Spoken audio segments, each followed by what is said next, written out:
Welcome back, and what's going on? I am Brad with draftcountdown.com, and I'm here to help you with your fantasy football drafts. I know a lot of our redraft guys are hot and heavy in that right now. I know these weekends back to back are some of the biggest for fantasy leagues to be drafting, and I want to help you guys. We're going to look at Fantasy Pros, ADP, and kind of see where some of the value picks are throughout the draft. Let's get to it. We're going to be looking at standard scoring here with Fantasy Pros ADP. I'm going to look at it as kind of if I'm drafting a 12-team league. If yours varies and is different, post those in the comments below. I will be glad to give you some thoughts, some comments, some advice. I'd like to have the conversation with you guys. We thank you as always. Hit that like, subscribe, and let's get to it. So when you're looking at the top 12, it's a lot of names that you're expecting to see. Right now, we're seeing Jamar Chase is kind of the top hot name on the board, but for me, I personally look at some of the more hard to get positions. So normally when I'm drafting in the top 1, 2, 3-ish range, I'm looking running back because wide receivers, you can get, really high-end wide receiver 2s and even low-end wide receiver 1s a little bit later because people are going to be jumping on these running backs early, especially Bijan, Saquon, Jameer. I would think people probably even are going to be grabbing a guy like Christian McCaffrey and Ashton Genty, maybe even a little higher than this, especially as you're hearing that, Ashton Genty's looking really good. My concern with this top 12 players, I don't expect Derrick Henry to really fall off just yet because he's just a unicorn in fantasy. But Christian McCaffrey is one that does concern me. And hear me out. I know right now he's perfectly healthy, but this San Francisco team is kind of in a tailspin in terms of their skill positions. A lot of wide receivers are hurt. You're hearing rumors that they're going to start coming back week 6 is kind of some of that sweet spot for some of your bigger names, and maybe even a little sooner. I know we've heard that Ayuk's been maybe running some routes on the side before games, as long as the team doesn't get in trouble at least. But so that could mean Christian McCaffrey could get a huge workload. Now that means early in the season he's going to be huge, but if they wear him out and use him too much and he gets hurt, we know he's had a history of that. So he is a bit of a concern for me. I still think he's probably a top 15-ish player. If you're picking at the back end of the first round, I don't hate it, but I would certainly look elsewhere. If you see Bijan, Saquon, Jahmyr Gibbs, maybe even Genty or a Henry go early, then I would be looking at some of these other players, some of these receivers that are going to be sliding down because, Jamar Chase, elite. Jefferson, elite. Lamb, elite. Neighbors looking to be moved into that category elite, but I still need a little bit more. I still think I'm taking Amon-Ra over Neighbors, Puka. I think they're in that conversation. If Matthew Stafford's on the field, Puka is perfectly fine going in the first round. Looking down here, we're going 13 through 24. You seeing other names that you would expect to see. Obviously, Achane, know that he is already dealing with injuries and previously he's kind of been up and down. So if you're drafting a guy like Achane at in the top 20, which I probably would not, you're going to want to make sure you lock up that backup just to be safe. And it's probably Ollie Gordon because he's looked really good. I know they got Wright, and I know they've got other backs that may get involved, but I think Gordon's kind of who I feel comfortable with stashing if I am an Achane owner. I like Nico in the top 20. I'm probably looking at Brock Bowers ahead of him, even in a standard scoring situation, because Brock Bowers is just so good. I think tight end 1 has got to be taken in the top 10 to 15 spots. If you told me you were taking him over Genty, I would feel okay with that just because he is a rookie. Derrick Henry, I'm probably not. Christian McCaffrey, you could probably even have that conversation with me and I wouldn't argue you, but I'm probably not doing that. Bucky Irving, top 20. Josh Jacobs, top 20. Drake London, I think is a guy that he probably could finish as a top 7 receiver this year, and it wouldn't surprise me just because I really like Michael Penix. AJ Brown, I think, perfect top 20. Chase Brown is an interesting one. You're hearing rumors that some of these running backs, since he brings in another running back, does it eat into Chase Brown's workload? I think he's fine, as a back end RB1. You're seeing him here as pick 21. He's RB10. So that's kind of a low end RB1. I think he's perfectly fine there. Jonathan Taylor's a guy that could leapfrog some of these players if they do lean into him a little bit more this year and get him involved in the passing game and the running game, because he's an elite athlete, an electric runner with the ball in his hand. So if you can get him really anywhere from kind of 16 to 24, 25 range, I'd be all over that all day. Again, remember, Superflex, these quarterbacks are going way up, and this changes everything. So if you're in Superflex and you need help and you're on the clock, join our Discord, comment here on this YouTube video. I'm checking all those regularly, and I'm here to help. I answer fantasy football questions on the regular, so if you need me, I'm here. Now we're starting to get into some of these other positions, so you're starting to see a little bit more tight end sprinkled in here. Trey McBride is tight end 2. I don't hate it. I think Trey McBride is probably in the 2 to 4, maybe even 5 range. So that works for me. I think Lad McConkey could be a back end wide receiver one this year. I'm probably looking at, T. Higgins, JSN, maybe even Tyreek Hill, Garrett Wilson, probably ahead of McConkey, but I think they're in that tier together. A sleeper here for me would be Kyron Williams, and I don't say sleeper in terms of, people don't know about him. A sleeper in terms of where he's at. So back end RB1, I think he could easily finish in the top 10 of running backs, with a healthy Stafford and as long as he stays healthy. So being able to land him anywhere from 24 to 30, I think would be huge. We see QB3 Jaden Daniels, does he take a second year dip a little bit with all the Terry McLaurin stuff, and do they move on from Brian Robinson? Like, does that change things? I would personally be going Jalen Hurts or Joe Burrow over him. I still think he's in the QB1 conversation, but I'm not jumping on him this early. In a 1 QB standard format, I'm probably not drafting quarterback until round 5, 6-ish is where I start looking at him. So I'm looking at some of these other positions. Breece Hall is one I'm going to let slide down just a little bit. You're hearing a lot about Braylon Allen and the team really liking him. And do they move on from Hall? I don't think they do. I think you would have probably seen something if that was going to be the case. I hear a lot of rumors, but I'm not seeing a lot of substance there. So I would definitely be looking at, James Cook, maybe even Omarion Hampton ahead of him. Alvin Kamara, I'm afraid to grab anything in this New Orleans offense right now, just because it does look to be quite disheveled. So I'm letting all the New Orleans skill position players slide a little bit this year. If you're in Dynasty, obviously that's a whole different conversation. Moving on. So George Kittle at 39, I think that's probably, he's probably one of those where he's going to finish in the top 5 just because they don't have a lot of pass catching options. So Purdy's going to rely on guys that he trusts. So that's going to be McCaffrey, Kittle. And then you're going to see him sprinkle in, obviously they're talking about the second year player. Ricky Pearsall is a guy that probably slides up and gets a lot more involved as long as he's healthy and they've built that chemistry. We should be good. But Kittle and McCaffrey are the two pieces of the San Francisco offense I'm jumping all over, or especially, in the top 50, those would be the only two I'm considering at this point. Terry McLaurin, when he's on the field and everything's good to go, he's a wide receiver 1. So if you can get him in the wide receiver 2 range, if you're getting him in the, in the 30s and 40s, all day, I would jump all over that. They will figure out something with him. At 42, Kenneth Walker as RB17, I'm fine with that. I'm really fine with both Seattle running backs, kind of in the top 24, because I think either one of them could be a heavy workload and really be a productive running back. If you're looking at this, if we're having this conversation with this group of players here, Chuba, I think I feel more comfortable with as if you want a guy who's going to get the bulk of the carries for his team. And by bulk, I mean probably the majority, with the injuries in the running back room there. If you put Hubbard over Kenneth Walker, it wouldn't surprise me. James Conner, I think you're going to continue to see him lose some carries to Trey Benson as long as everything continues to move on, especially with Connor getting a little bit up there in age, but he's a vet, so they're going to have him involved because he knows what he's doing and he's a really good football player. But I think Travion Henderson, with what we've seen and how electric he is, if you moved him up into the top end of the RB2 category, I would have no problem taking him above James Conner.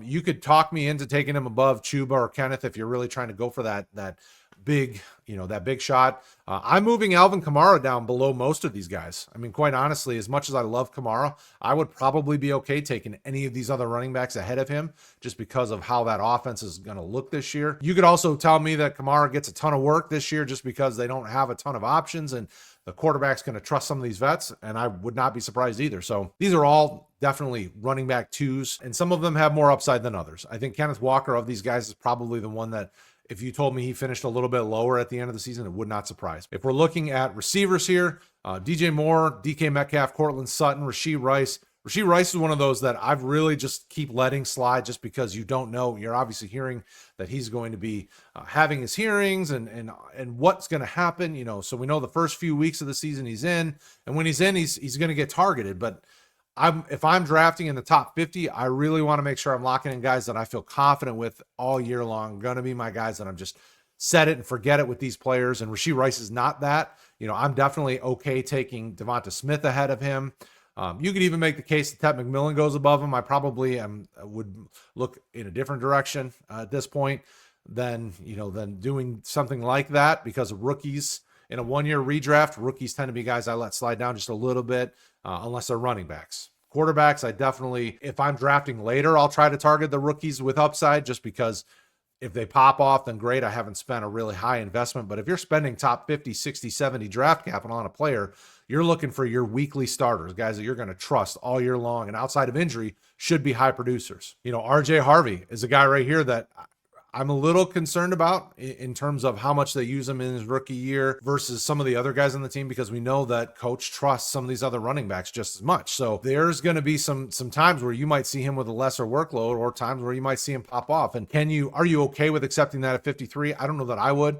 I think Montgomery's going to still be a touchdown machine, so I would probably still be drafting Montgomery ahead of him. Joe Mixon, I think we could make the case and have that conversation. Pacheco, I would still be drafting above him as well. So, I would put Pacheco. I think he's more of a mid RB2 with upside. So I would move Pacheco up a little bit. And then after that, all bets are off in the running back situation. It's which guys do you like? And I want to get to a couple of sleepers that I like later. Because from DeAndre Swift down, I think there's a lot of concern and conversation.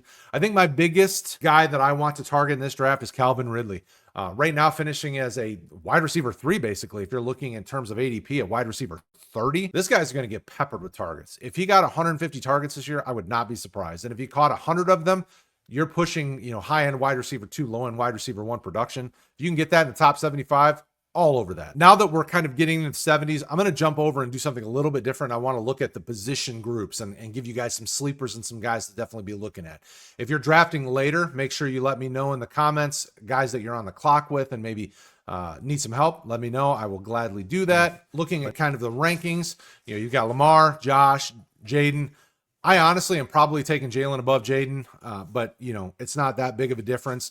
I do want to jump down a little bit, though, because I think what we're seeing here, Kyler Murray's a guy that as long as he's healthy, I think he probably is higher than at least Nix and Baker. Dak and Justin could leap over Jared, Brock, maybe even potentially Kyler. I mean, these are guys, if you're drafting in a standard quarterback, I'm waiting till around 6, 7, 8, and I'm targeting one of these guys, the Daks, Justins, Justin Herberts of the world, Drake May and Caleb Williams. These are guys that I'm waiting, and I'm okay with them as my QB1 because there's upside.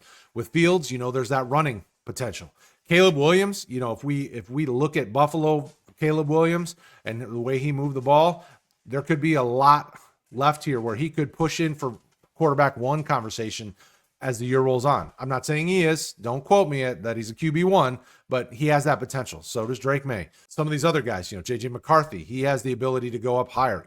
I am willing to wait on quarterback in a standard draft, and I think you should too. So we talked about a lot of these top-end names, so we're going to scoot down the board and look at some of these names further down. Aaron Jones, Tony Pollard, Caleb Johnson, Brian Robinson. These are all guys that I'm going to let slide a little bit. I think Aaron Jones has the potential to either see a big workload and be a high-end RB2, low-end RB1 on the week-to-week basis, or see Jordan Mason get more involved and see his workload diminish. So then you're seeing low-end RB2 value there.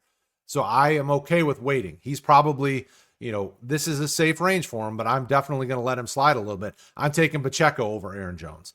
Tony Pollard, I think, could see an increase with Cam Ward there at quarterback. Tony Pollard could have a really nice season, but you're going to see them get other running backs involved as well. Caleb Johnson in Pittsburgh, they're going to get Jalen Warren involved. So these are guys that I'm letting slide. And quite honestly, if you told me you were taking, Judkins or Dylan Sampson because of the potential upside over Warren, Robinson, Johnson, Pollard, I'm okay with that. Wait a little longer, take a guy that might pop. Tank Bigsby from Jacksonville is a big name that I'm targeting later, especially because, he could very well be their RB1 on the season. ETN be their pass-catching electric ball carrier out of the backfield. So I'm waiting, and I'm almost skipping, guys in the kind of 22 to 30 range, and maybe even 31. And I'm looking at some of these other players further down. Dobbins will get involved in Denver, so that hurts Harvey. They have plenty of other running backs that they could get involved that could hurt others. So I'm looking for teams that have 2 prominent running backs that they're probably going to mix the workload between. And then I'm going to look for one of those guys, whichever one's the better value. So late guys that I love would be Tank Bigsby. Javonte Williams from Dallas, I think, has some potential to be really involved. After that, we've got, Rashad White, Isaac Guerrero. These are guys that I think could have potential to give you some value later in your drafts. We're talking late teen rounds, mid-teen to late teen rounds. I'd be all over those guys, especially if you went running back early and then you waited for a while. Like maybe you grabbed your RB1 and RB2 in the first 3-4 rounds, and then you came back and hit running back depth later. Those would be absolutely be guys I'm targeting. On the wide receiver. So now we've obviously talked about the high end guys. I want to look at some later guys that are going to probably outproduce where they are being drafted. Jamison Williams. I think he's got high end RB or not RB. He's not going to be a running back. High end wide receiver 2 potential, and he's being drafted, basically as a wide receiver 3. Pickens, if he can get on the same page with Dak, he could be really big this year because he's going to get single coverage. Your CD Lamb is elite, so they can't cover them all with 2. You got to get Pickens a little bit later. I have no problem taking a chance on him. But again, still to draft Calvin Ridley. I think he's got weekly wide receiver 1 upside. I think he's a guy that you should have no problem jumping all over. Guys that I'll be looking to target. I want to give you those guys. I'm not going to talk about guys that I'm not in love with. But I want to target Jerry Jeudy from Cleveland. I think he's going to continue to just be a very weekly, solid, productive receiver. A guy that you're going to get, kind of between rounds, I'm guessing 8 and 12. I have no problem taking him later in your draft, or kind of in the middle to later in your draft. Chris Godwin, obviously still coming back from injury, but this guy's going to be a strong producer when he comes back. Jalen Waddle is going to keep getting more involved. I think he's one that has wide receiver 2 weekly upside, to be on your roster. Jordan Addison is another guy that I love, kind of in that middle 8 to 12 rounds, of your draft. I think he's got a lot of upside this year, as he's going to continue to get a workload increase. And he's a very good receiver. Some of these guys I'm letting slide. I'm okay with Cup sliding a little bit. Seattle, I think, is going to get him involved, but being a wide receiver 3-4 this year on fantasy wise, I'm okay with that. Jaden Reed, I think, is a guy that's going to overproduce where he's at. I know Matthew Golden's been the hot name because of the rookie, but Jaden Reed's got the confidence, got the trust in his quarterback, or the trust of his quarterback. He's going to outproduce this. This is a guy that I would definitely be taking as a wide receiver 3. If I had him as my 3 on my team, I'm perfectly fine with that. If you can stash for later, Brandon Ayuk, obviously, when he gets back, he'll be a really solid contributor. Keon Coleman and Michael Pittman, these guys should outproduce and outperform their draft position currently. So these guys I'm perfectly fine with taking higher. Josh Downs is a sleeper that I love this year, as probably finishing in the wide receiver 3 range as a weekly wide receiver 3 type guy with wide receiver 2 upside. Especially if you've got a guy like Daniel Jones that can distribute the ball pretty well, I think you're going to see Josh Downs see an increase. And then as we scoot down a little bit further, some of the guys I like as my wide receiver 4, 5 with upside, especially as you get to those weeks when we need to start flexing in guys. Marvin Mims from Denver, Rashad Bateman from Baltimore. I think even Keenan Allen you could have in that conversation. I'm still letting Keenan slide a little bit further down. I would be taking, a guy like Marquise Brown, maybe even, probably not Jack Beck, but probably Marquise Brown at this range over him. I would see Xavier Legette go up further. I'm taking him over basically all the guys that are ahead. I mean, maybe even Adam Thielen. Adam Thielen is the trusted vet, but I think you're going to see his role continue to be more of a mentor and not so much a guy that's going to give you, weekly production this year. Dobbs, I know he's had some drop issues in the preseason, but he's a guy that's going to outperform his value right here. Even in Alec Pierce. Alec Pierce is great depth because there's going to be multiple games this year where he just gets some bombs and just makes some big plays. You're going to see that, and it's hard to predict which weeks those are, but he's a guy that I'm okay with stashing as my depth play for flex opportunities. And some of these rookies are guys that I'm okay with stashing, but I'm not going to jump all over. You're now getting into teams wide receiver 3 and 4. I'm not jumping all over these guys. A lot of these guys I'm going to leave on the waiver wire depending on how deep my roster is. Roman Wilson could outproduce his spot here. I know they've got some receivers on the team ahead of him, but he could quickly become a trusted ally of Aaron Rodgers, but we'll see. On the tight end. So on the tight end, I mean, the top 10 guys are kind of your top 10 guys. I think Ingram, Njoku, and Warren could wind up getting leapfrogged by Tucker Kraft, Colston Loveland, and probably even Kyle Pitts. I know I'm not a Kyle Pitts truther, but I'm a guy that likes Kyle Pitts. I think Penix could be somebody that could help him, allow him to use his athletic ability to make some bigger plays. So if you waited on tight end and you didn't grab, for me, it's a tier. So Brock Bowers and Trey McBride are my guys I'm targeting round 2, maybe even late round 1, depending on how your board falls out. And then after that, I'm going to wait. I'm going to let, I'm going to go Kittle as kind of a tier in of his own, because I think early in the season is going to be huge. Ton of targets until you start seeing some of these guys come back from injury. And then after that, it's kind of a big tier of guys that I don't love in terms of how the team's been using them.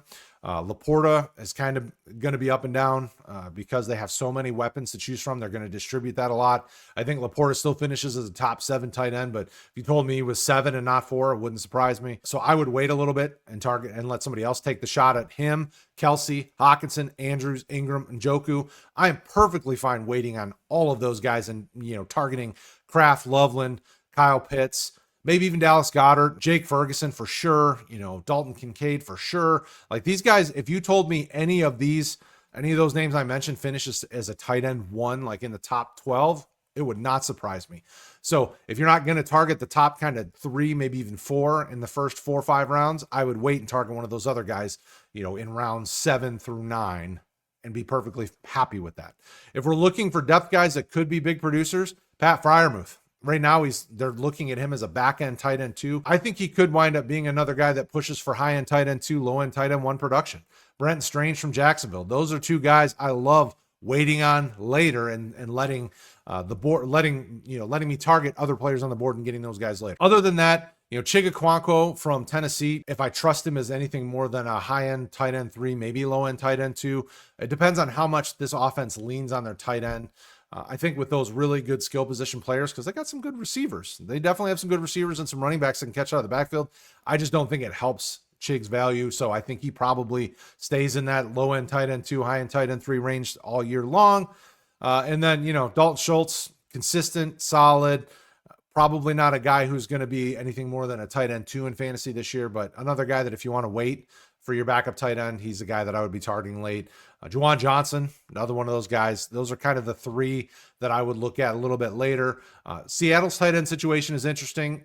Do you like Arroyo or do you like AJ Barner? I think either one of those 2 could give you tight end 2 value on the year if you're looking for depth. And on to kickers and defenses. All right, truth be told, kickers and defenses, I literally am rotating in on the weekly basis. It's all based on matchups, things like that. So if you're drafting kickers and defenses, it's the last 2 rounds, right? That's just how that works.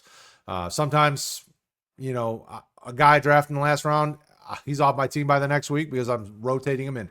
And so I just want to give you an overview of kind of who those top kickers are, just in case you haven't looked at sites like Fantasy Pros or any of these others.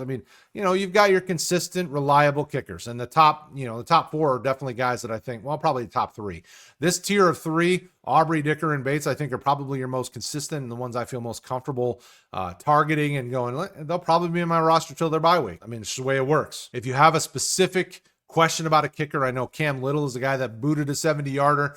They're not going to ask him to boot 70-yarders every week, but he's one of those upside guys that he's the one you target just because he could hit those big kicks. Jake Bates could hit those too, though. So it really is one of those things where, rhyme or reason, weather conditions, anything's possible. So don't be afraid to rotate those guys in and on the weekly. If you have questions, drop them in the comments. Same with your defenses. I rotate these in based on matchups, based on the weeks, things like that, so make sure you're keeping an eye on matchups, keeping an eye on those things, and don't be afraid to turn your roster. Your defenses really could be, any of these defenses could finish as the top defense, right? Any of these top 10 defenses. I don't expect Detroit to be a D1 every week. They'll be matchup based, especially if these injuries keep mounting up. We've got some defensive line injuries, and they've been dealing with some other, we've had multiple defensive linemen get injured already. So it's one of those things where we've got corners out.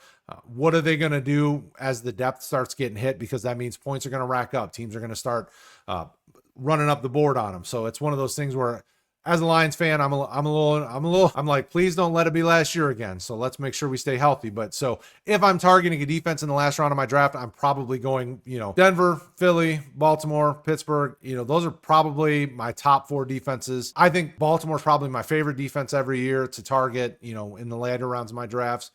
If you told me any of these sleepy, sneaky, really good defense, probably is the New York Giants.